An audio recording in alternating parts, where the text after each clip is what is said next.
बिहार, एक ऐसी धरती जहां इतिहास सिर्फ किताबों में नहीं, खंडहरों की ठंडी सांसों में भी जिंदा है। यहाँ कई किले ऐसे हैं जो दिन में वीरान लगते हैं, लेकिन शाम ढलते ही हवा का हर झोंका जैसे कोई पुरानी कहानी सुना देता है। टूटती दीवारें, सूनी गलियां और तहखानों की नमी सब मिलकर ऐसी खामोशी बनाते हैं जो दिल पर बोझ बनकर बैठ जाती है। लोग कहते हैं इन जगहों पर कदम रखते ही लगता है जैसे कोई अनदेखी निगाह आपको देख रही हो, बिल्कुल पास, बिल्कुल शांत। तो चलिए अब शुरू करते हैं इस पवित्र धरती की रहस्यमयी यात्रा। नंबर 1, शेरगढ़ किला। जंगल की चोटी पर छुपा हुआ वह सन्नाटा जो कभी सोता नहीं। बिहार के रोहतास जिले के घने जंगलों के बीच एक पहाड़ी की चोटी पर खड़ा शेरगढ़ किला पहली नजर में एक साधारण चट्टान सा दिखता है, लेकिन जैसे ही कोई इसके करीब पहुंचता है, हवा का तापमान बदल जाता है। पेड़ों की सरसराहट अचानक भारी हो जाती है और वातावरण में एक ऐसा बोझ उतर आता है जिसे शब्दों में बयां करना मुश्किल है।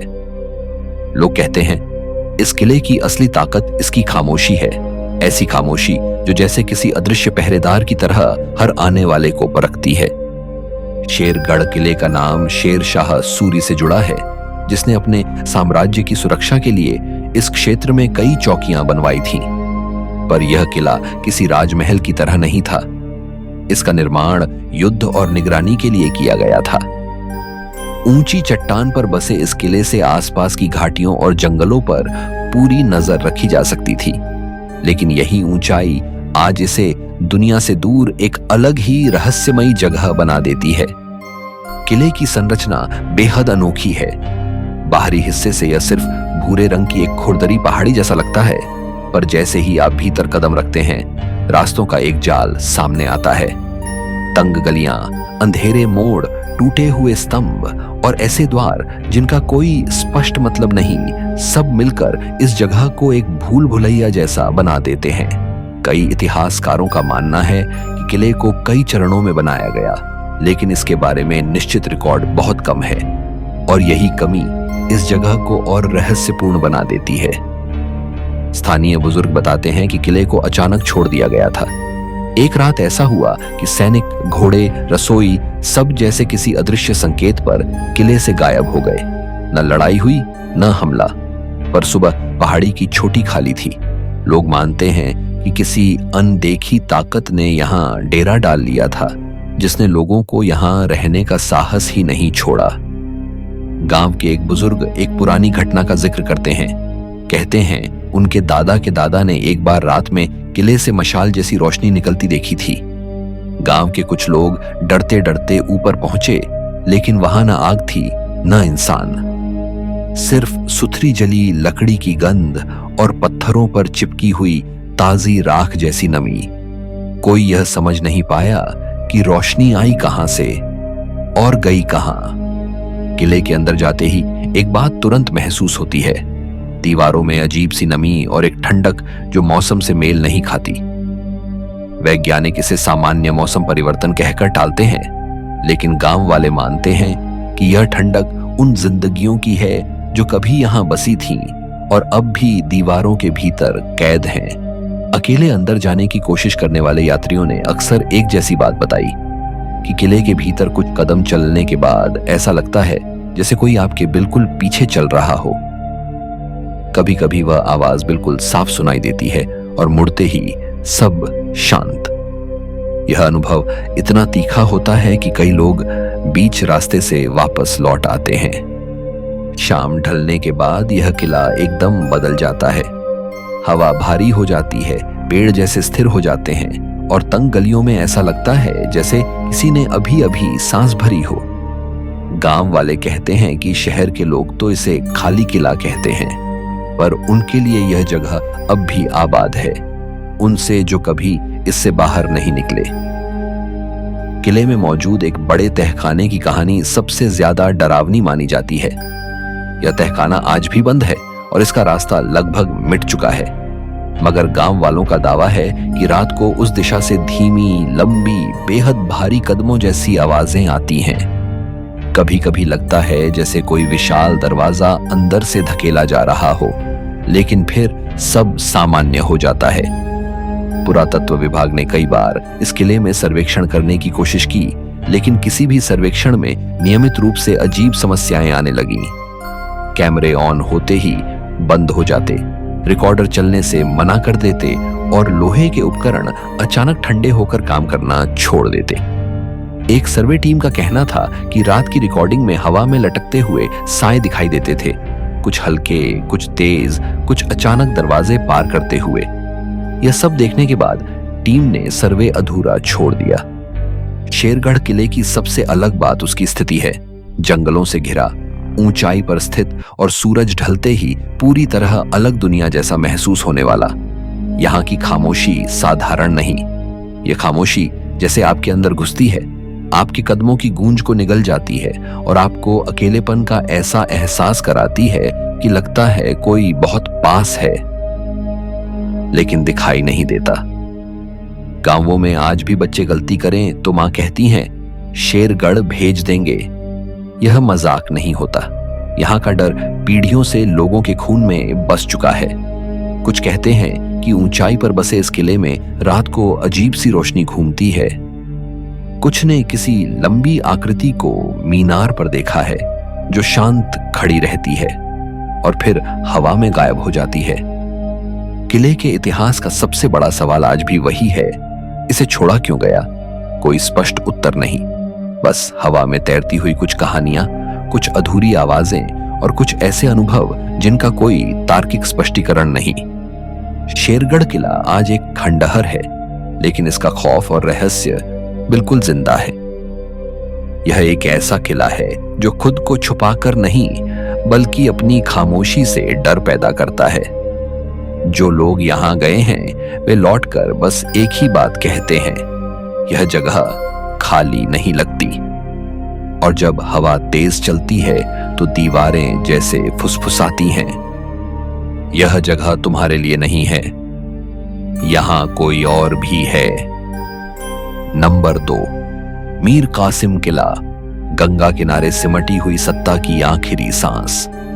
मुगलों के ढलते दौर और अंग्रेजी हुकूमत के उभरते दबदबे के बीच मुंगेर की धरती पर खड़ा मीर कासिम का किला ऐसा लगता है जैसे इतिहास के उस पल को पकड़कर आज भी जिंदा बैठा हो जब एक नवाब ने पूरी ताकत से साम्राज्य को बचाने की कोशिश की थी।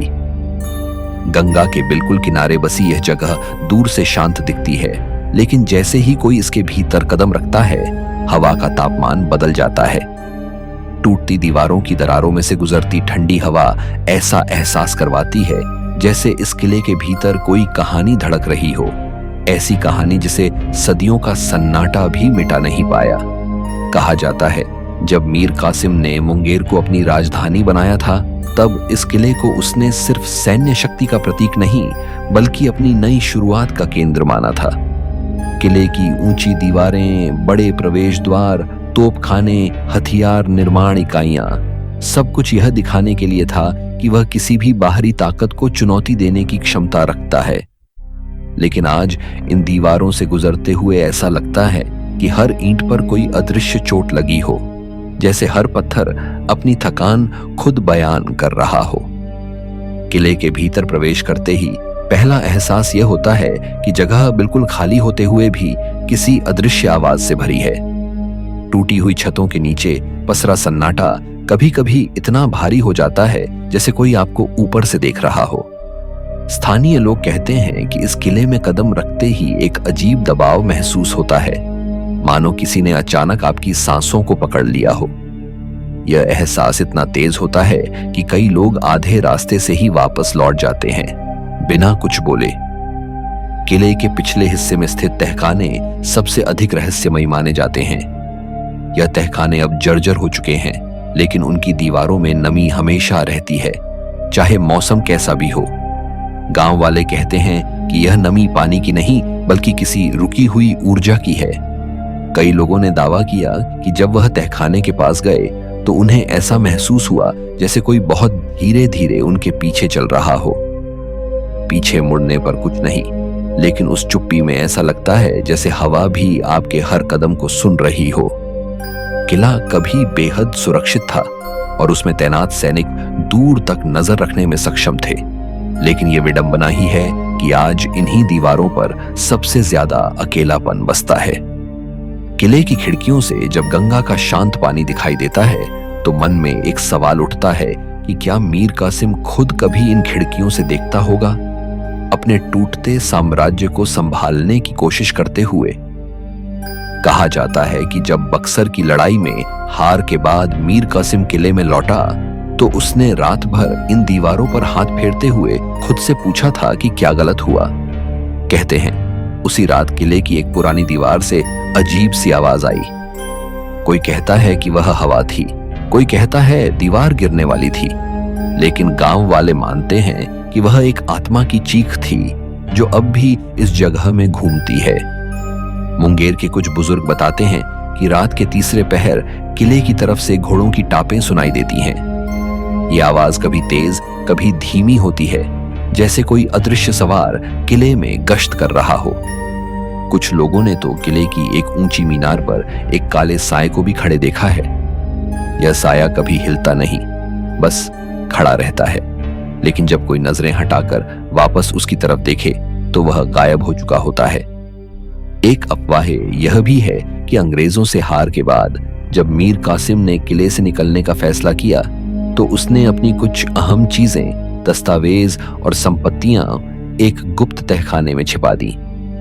यह तहखाना आज भी बंद है और इसके दरवाजे पर जंग इतनी मोटी है कि कोई इसे खोलना भी चाहे तो संभव नहीं।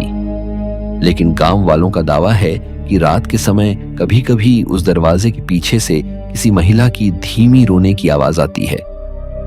इस कहानी का सच कोई नहीं जानता, लेकिन यह आवाज कई लोगों ने सुनी है और इतने वर्षों में किसी ने भी इसे पूरी तरह झूठ नहीं कहा। किले के भीतर एक पुरानी मस्जिद भी है जो आज खंडहर बन चुकी है। यहाँ की दीवारें टूट चुकी हैं, लेकिन जब कोई अकेला खड़ा हो तो लगता है जैसे हवा में बहुत धीमी अजान की गूंज अब भी तैरती है। गांव वालों के अनुसार कई बार रात को इस मस्जिद के आसपास धुंध सी जम जाती है और उस धुंध में किसी सफेद आकृति के चलने जैसा आभास होता है। कुछ लोग इसे वहम कहते हैं, लेकिन जो इसे अपनी आंखों से देख चुके हैं वे इस अनुभव को कभी भूल नहीं पाते। एक बार एक डॉक्यूमेंट्री टीम ने यहाँ शूटिंग करने की कोशिश की थी। उनके कैमरे दिन में बिल्कुल सही चलते रहे, लेकिन जैसे ही सूर्य ढला उपकरणों ने काम करना बंद कर दिया। रिकॉर्डिंग में सिर्फ हवा नहीं बल्कि किसी के फुसफुसाने जैसी आवाजें भी कैद हो गईं। इतनी अस्पष्ट कि समझ नहीं आए, पर इतनी स्पष्ट कि डर पैदा हो जाए। टीम अगले ही दिन मुंगेर छोड़कर चली गई। किले की दीवारों पर उगी काई और टूटते पत्थर इस बात का प्रमाण है कि यह जगह लंबे समय से उपेक्षित है, लेकिन यही उपेक्षा इस किले को एक अलग दुनिया का रूप देती है। यहाँ कोई टिकट खिड़की नहीं, कोई गाइड नहीं, कोई भीड़ नहीं, सिर्फ एक खालीपन जिसके भीतर एक भारी इतिहास छिपा है। किले की दीवारों पर हाथ फेरते ही लगता है कि यह पत्थर बहुत कुछ कहना चाहते हैं, लेकिन जैसे कोई अदृश्य शक्ति उन्हें रोक लेती हो। कुछ लोग कहते हैं कि इस किले में रहने वाली आत्माएं अभी भी अपनी अधूरी कहानी पूरी करना चाहती हैं। कभी कभी लगता है जैसे हवा में किसी का नाम पुकारा जा रहा हो, बहुत धीमे, बहुत दूर से। मुंगेर का यह किला आज गूगल मैप पर तो मौजूद है, लेकिन यहाँ आने वालों की संख्या बेहद कम है। स्थानीय लोग इसे देखने की सलाह तो देते हैं, पर शाम होते ही कोई भी इस तरफ नहीं आता। गांव वालों का मानना है कि किला दिन और रात में दो अलग अलग रूप धारण करता है। दिन में यह इतिहास लगता है, दो रात में रहस्य। जो भी हो, यह जगह अपने भीतर इतना कुछ छुपाए बैठी है कि यहाँ खड़े होकर मन में सिर्फ एक सवाल उठता है, क्या मीर कासिम हारने के बाद सच में यहाँ से चला गया था, या उसकी कोई छाया अब भी इन दीवारों के पीछे भटक रही है। गंगा की ठंडी हवा किले की टूटी खिड़कियों से गुजरती है और ऐसा लगता है जैसे किसी ने लंबे समय से रोकी हुई सांस छोड़ दी हो। और जब यह हवा रात में तेज चलती है तो दीवारें जैसे फुसफुसाती हैं। यह किला सिर्फ पत्थरों का नहीं, एक टूटे साम्राज्य का अंतिम आश्रय है। यहाँ जो भी आए वह वापस तो जाता है, लेकिन भीतर कुछ छोड़कर, और जो इस किले में रहता है वह शायद कभी पूरी तरह गया ही नहीं। नंबर 3, 52 कोठी 53 द्वार, कमरों, दरवाजों और समय का बदलता हुआ रहस्य। नालंदा जिले के अमावा गांव के बीचों बीच खड़ी 52 कोठी 53 द्वार एक ऐसी संरचना है जो दिखने में जितनी साधारण लगती है, उसके भीतर कदम रखते ही उतनी ही अनसुलझी पहेलियों में बदल जाती है। दूर से यह इमारत बस पुरानी ईंटों की एक ऊंची दीवार जैसी लगती है, लेकिन पास जाते ही इसके आकार में एक अजीब सा असंतुलन नजर आता है। कमरों की गिनती कभी सही नहीं बैठती, दरवाजों की संख्या हर बार बदल जाती है और गलियारों में ऐसा लगता है जैसे किसी ने समय को मोड़ दिया हो। यही वजह है कि लोग इसे एक साधारण इमारत नहीं, बल्कि एक उलझी हुई दुनिया का रास्ता कहते हैं। गांव वालों का कहना है कि 52 कोठी करीब 300 साल पुरानी है, लेकिन इसकी असली उम्र किसी को ठीक ठीक नहीं मालूम। न कोई सरकारी रिकॉर्ड है, न कोई ऐतिहासिक दस्तावेज, न कोई स्पष्ट शिलालेख। इस इमारत पर सवाल ज्यादा हैं और जवाब लगभग नहीं के बराबर। स्थानीय कहानियों के अनुसार यहाँ कभी 52 कमरे और 51 दरवाजे थे, लेकिन आज तक कोई भी यह गिनती पूरी तरह से सिद्ध नहीं कर पाया। जो भी कमरे गिनने अंदर गया वह उलझकर बाहर निकला। कुछ कहते हैं कि उन्होंने 40 कमरे गिने, कुछ 47, तो किसी को 55 भी मिले। दरवाजे कभी 53 लगते हैं, कभी 51, और कभी ऐसा लगता है जैसे दीवार ही अचानक बदल गई हो। इमारत के अंदर प्रवेश करते ही एक बेहद अजीब बात महसूस होती है, आवाज का बिल्कुल गायब हो जाना। यहाँ कोई भी आवाज गूंजती नहीं, बल्कि जैसे दीवारें उसे अपने भीतर खींच लेती हैं। यह अनुभूति इतनी अस्वाभाविक है कि कई लोग पहले ही मिनट में बाहर लौट आते हैं। जो अंदर रुकते हैं उनके लिए सबसे पहले सामने आती है एक संकरी सी गलियारे जैसी जगह जो 3 दिशाओं में मुड़ती है। इन मोड़ों के पीछे छोटे कमरे हैं जिनमें एक जैसी खिड़कियां बनी हैं, लेकिन हर खिड़की का खुलना किसी अलग कोने की ओर होता है। ऐसा लगता है जैसे इस संरचना को किसी ने गणना करके नहीं, बल्कि किसी गुप्त उद्देश्य से बनाया था। एक ग्रामीण महिला बताती है कि वह बचपन में गलती से इस इमारत के भीतर चली गई थी। वह कहती है कि अंदर उसे लगा कि कोई उसके बिल्कुल पीछे चल रहा है, बहुत धीरे, जैसे किसी की सांस उसकी गर्दन के पास महसूस हो रही हो। उसने कई बार मुड़कर देखा, लेकिन हर बार सिर्फ सूनी दीवारें उसे घूर रही थीं। वह कहती है कि 2 घंटे तक उसे बाहर निकलने का रास्ता नहीं मिला, और जब वह बाहर आई तो उसके कपड़ों पर हल्की मिट्टी की लकीरें थीं, जैसे किसी ने खामोशी से उसे छुआ हो। 52 कोठी की दीवारें मोटी और ठंडी हैं, इतनी ठंडी कि गर्मी के तेज दोपहर में भी इनमें हाथ डालते ही ऐसा लगता है जैसे किसी तहखाने का दरवाजा खोल दिया हो। इसके कई कमरों में खिड़कियां तो हैं, लेकिन हवा कभी अंदर महसूस नहीं होती। कुछ लोग इसे वास्तुकला की विचित्रता कहते हैं, लेकिन गांव वालों का मानना है कि यह ठंडक उन आत्माओं की है जो इस इमारत के भीतर कैद हैं। पुराने जमाने के कुछ लोग इसे गुप्त सभा स्थल मानते हैं। उनका कहना था कि यहाँ कभी गुप्त बैठकों, छुपे संदेशों और रहस्यमयी गतिविधियों का केंद्र हुआ करता था। इसलिए इसकी संरचना को जानबूझकर उलझन भरी बनाया गया। कुछ लोगों का दावा है कि अंग्रेजों के समय यह कोई छिपी जेल रही होगी, लेकिन इसका भी कोई सबूत नहीं मिलता। यदि यह जेल होती तो कुछ न कुछ इतिहास में दर्ज होता, लेकिन 52 कोठी के बारे में जो सबसे बड़ा रहस्य है वह यही है कि इसके बारे में लिखित शब्द लगभग ना के बराबर हैं। मानो किसी ने इस इमारत की पूरी कहानी छुपाने की कोशिश की हो, या फिर वह कहानी ऐसी हो जिसे कोई बताना नहीं चाहता। इस इमारत से जुड़ी सबसे दिलचस्प लेकिन डरावनी कहानी एक युवक की है, जिसने दावा किया था कि उसने इमारत के अंदर एक ऐसा दरवाजा देखा जो दिन में वहां होता ही नहीं था। उसने बताया कि वह उस दरवाजे से भीतर गया और अंदर उसे बस अंधेरा दिखा। उसे लगा कि वह कुछ ही मिनट रहा होगा, लेकिन जब वह बाहर निकला तो गांव में शाम हो चुकी थी और 3 घंटे बीत चुके थे। गांव के बुजुर्ग इसे समय भ्रम कहते हैं। कोई वैज्ञानिक इसकी पुष्टि नहीं करता, पर यह कहानी गांव में आज भी उतनी ही जीवित है। कुछ यूट्यूबर और शौकिया शोधकर्ता यहाँ शूटिंग करने आए। उन्होंने कैमरे लगाए, स्क्रीन परीक्षण किए, लेकिन जैसे ही कैमरा कमरे के अंदर गया उसका फोकस बिगड़ने लगा। कई वीडियो में हल्की हल्की आवाजें दर्ज हुई, कभी किसी के चलने की, कभी किसी दरवाजे के बंद होने की, और कभी कभी मानो कोई बेहद धीमी फुसफुसाहट। यह आवाजें इतनी अस्पष्ट थीं कि साबित नहीं किया जा सकता कि वह असली थीं या हवा का शोर, लेकिन उनमें एक बात समान थी। वे हमेशा कमरे के कोने से आती थीं, जहां रोशनी सबसे कम थी। एक बार 2 छात्रों ने हिम्मत दिखाते हुए पूरी इमारत को मैप करने की कोशिश की। उन्होंने खड्डियों से दीवारों पर मार्क करना शुरू किया, लेकिन अगले ही दिन उनकी बनाई कई निशानियां गायब थीं। दीवारें वैसी की वैसी थीं, लेकिन निशान मानो मिट नहीं गए, बल्कि कभी बनाए ही न गए हों। छात्रों ने दोबारा कोशिश की, मगर उनके अनुसार कमरों का क्रम हर बार बदल जाता था। जो कमरा दाईं ओर था वह अगली बार बाईं ओर मिल जाता, और कभी कभी लगता था कि गलियारा छोटा हो गया है।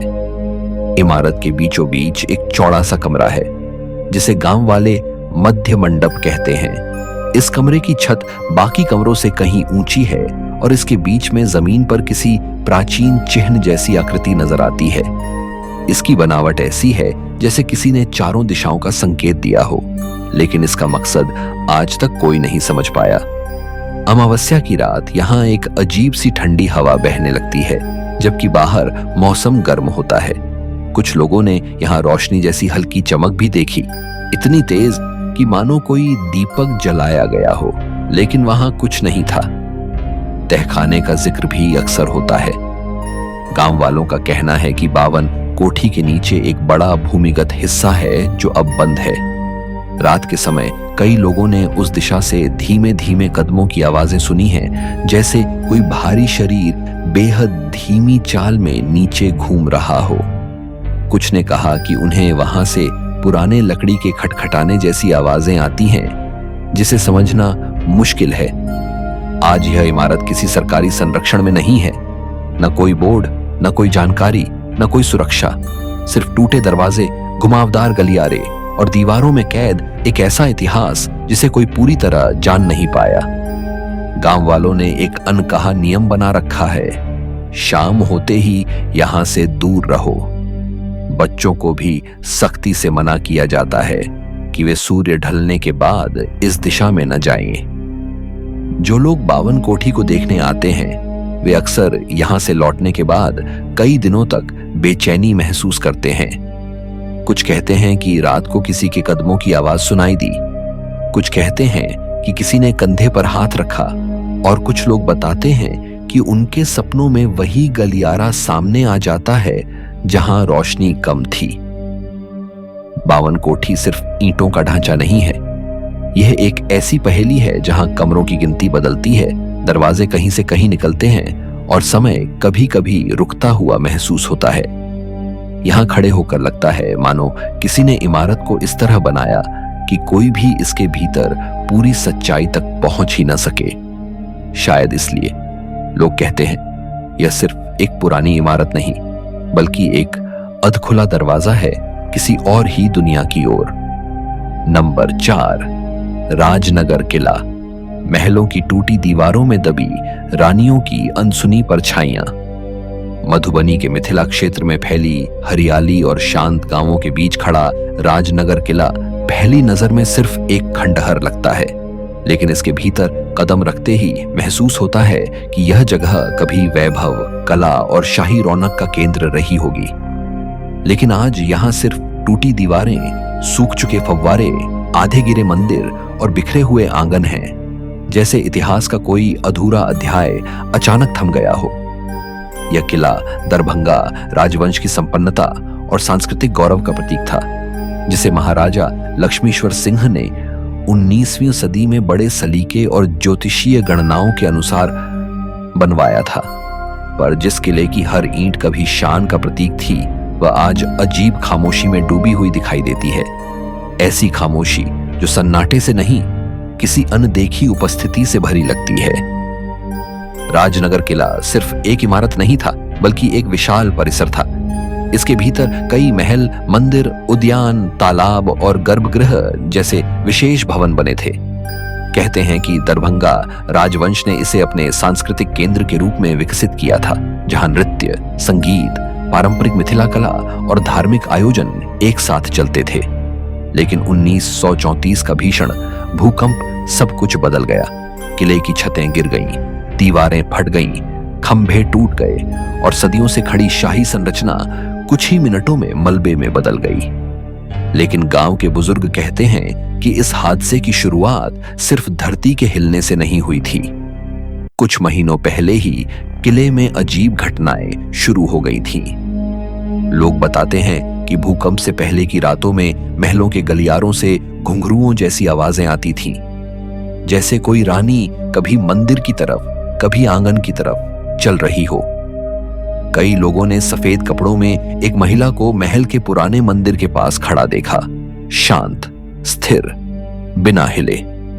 लेकिन जैसे ही कोई उसकी तरफ बढ़ता, वह धुंध की तरह गायब हो जाती। कुछ लोग कहते हैं कि वह आवाजें किसी अदृश्य रानी की थीं, जो अपने अधूरे वंश या किसी छुपे दुख के कारण उस जगह पर बंद कर रह गई थी। राजनगर किले के अंदर कदम रखते ही टूटे हुए खंभों और जलते हुए दीपकों के निशान दिखाई देते हैं। नहीं, आज दीपक नहीं जलते, पर उनकी जगह ऐसा लगता है जैसे कभी यहाँ रोशनी का उत्सव होता रहा हो। दीवारों पर उकेरी गई मिथिला चित्रकला के हल्के निशान अब भी दिखाई देते हैं, लेकिन समय ने उनमें से रंग चुरा लिए हैं। कुछ मंदिरों में अधूरी घंटियां लटकी मिलती हैं, जो कभी कभी हवा चलने पर हल्का सा झंझनाती हैं, लेकिन उस आवाज में एक अजीब बेचैनी होती है, मानो किसी ने इस जगह से अभी अभी विदा ली हो। किले के भीतर एक पुरोहित बताया करते थे कि यहाँ पूजा करने जाते ही लगता है जैसे किसी की नजर लगातार पीछे पीछे चल रही है। कई महिलाएं इस मंदिर परिसर में जाने के बाद अचानक बीमार पड़ गईं। किसी को सिर दर्द, किसी को बुखार, तो कुछ को रात में डरावने सपने आने लगे। लोग इसे दर्शनों का असर नहीं मानते, बल्कि उस अनदेखी उपस्थिति का प्रभाव बताते हैं जो यहाँ अब भी घूमती रहती है। राजनगर किले का सबसे रहस्यमयी हिस्सा वह खंडहर महल है, जिसके बारे में कहा जाता है कि इसमें एक गुप्त सुरंग थी जो नेपाल के कुछ हिस्सों से जुड़ती थी। यह सुरंग आज पूरी तरह बंद है, लेकिन इसके मुहाने के पास खड़े होने भर से एक ठंडी हवा का झोंका महसूस होता है। गांव वाले कहते हैं कि जो भी इस सुरंग के बारे में खोजबीन करता है, उसके साथ कुछ अजीब होता है। कुछ साल पहले एक स्थानीय इंजीनियर ने इस सुरंग का अध्ययन शुरू किया था। तीसरी ही रात वह मानसिक रूप से टूट गया। वह बार बार कहता था, दीवार के पीछे कोई बैठा है, कोई मुझे देख रहा है।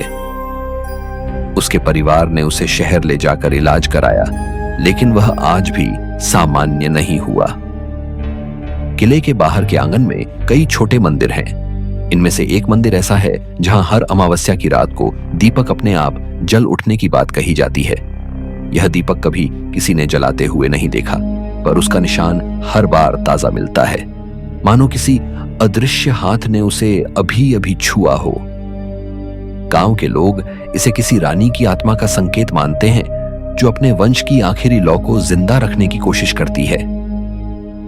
कुछ ग्रामीण बताते हैं कि कई बार किले के अंदर किसी के रोने की आवाज सुनाई देती है, धीमी, दर्द से भरी औरत की आवाज। पहले लोग इसे भ्रम मानते थे, लेकिन जब अलग अलग लोगों ने अलग अलग दिनों पर एक जैसी आवाजें सुनी, तो गांव वालों ने रात के समय किले में जाना पूरी तरह बंद कर दिया। उनके अनुसार राजनगर किला अब जीवित लोगों की जगह नहीं रहा। एक मशहूर यूट्यूबर टीम ने यहां शूटिंग करने की कोशिश की। उनके कैमरे दिन में ठीक चले, लेकिन जैसे ही सूर्य अस्त होने लगा, रिकॉर्डर में अजीब आवाजें आने लगीं। किसी दरवाजे के बंद होने जैसी धपकी, किसी महिला की हल्की सिसकी और कभी कभी छाया जैसी हलचलें, जिनमें इंसान की आकृति साफ दिखती थी, लेकिन उनमें कोई आकार नहीं होता था। टीम ने फुटेज को एडिट करने की कोशिश की, पर जैसे ही उन्होंने तेज किया, उन शैडो में से एक आकृति ने सीधे कैमरे की तरफ देखते हुए सिर थोड़ा सा झुकाया और फिर फ्रेम गायब हो गया। यह अनुभव इतना विचित्र था कि टीम ने वीडियो दुनिया के साथ साझा ही नहीं किया। राजनगर किला अब किसी की देखरेख में नहीं है। समय, हवाओं और बारिश ने इसे इतना तोड़ दिया है कि कई रास्तों का पता ही नहीं चलता। हर गली एक भूल भुलैया बन चुकी है। कभी बाएं मुड़ते ही कोई पुराना मंदिर, कभी दाएं एक टूटा हुआ महल और कभी सामने एक खुला आंगन जिसमें धूल उड़ती है। पर इस धूल में भी लगता है जैसे कोई पैर रख चुका है, जैसे किसी ने अभी अभी वहां से होकर गुजरा हो। किला भले ही खंडहर है, लेकिन इसकी खामोशी में एक आवाज हमेशा गूंजती है। लोग कहते हैं कि ये आवाज किसी अधूरी रानी की है जो इस किले से कभी बाहर नहीं जा पाई। उसकी परछाई कभी मंदिर में दिखती है, कभी महल की टूटी खिड़की में, तो कभी तालाब के किनारे। यह सब एक वहम है या कोई सच्चाई? इसका जवाब किसी के पास नहीं। राजनगर किले की दहलीज पर खड़े होकर लगता है कि यह जगह सिर्फ इतिहास की नहीं, एक अधूरी आत्मा की भी है। यहाँ की हर ईंट कुछ कहना चाहती है, हर टूटी दीवार किसी कहानी को पकड़कर बैठी है और हर गलियारा जैसे उन कदमों को याद करता है जो कभी राजवंश की शान थे।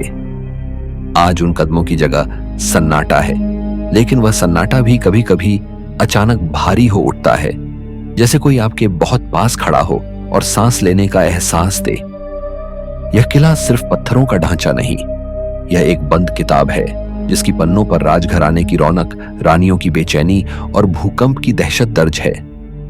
कोई इसे इतिहास कहता है, कोई रहस्य, और कुछ लोग इसे दूसरी दुनिया का ठिकाना। पर एक बात सब समान कहते हैं, राजनगर किले में कदम रखो, पर अंदर बहुत देर मत रुकना। यहां जो है वह हमेशा चुप नहीं रहता। आज की वीडियो में इतना ही, फिर मिलेंगे आपसे अगली वीडियो में। तब तक के लिए नमस्कार।